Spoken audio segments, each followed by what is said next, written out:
Sinbad is the successor to the throne. Ik ben bij de film Eilandberoerders. En we zullen zien hoeveel oormeesters er binnen en wat haar verwachtingen van deze film. Nou, jij gaat ook naar de film Eilandberoerders. Jazeker. En wat zijn je verwachtingen van deze film?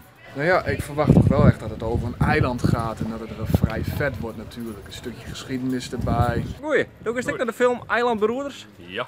En wat zijn die verwachtingen? Ja, ja, als ik mezelf show in de film. Juist. Want ja, ik heb mooi die als figurant. Vanwege de baard net. Ik. En dus de zoon had ik mooi spelen. Oh, zo gewoon. Als de zoon voor de hoofdrolspelers. Nou goeie. Nou goeie. Jo ziet het niet in de film Eilandberoerders. Dat klopt. Dat ken En wat is jouw taak? Ik ben strieder hier in de Waard en ik ga mooi scène in Wakkeveen.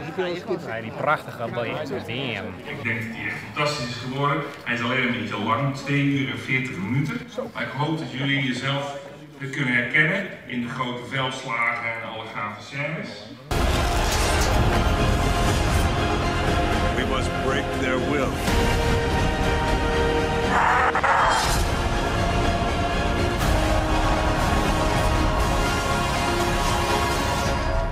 En dat pakt niemand van ons af!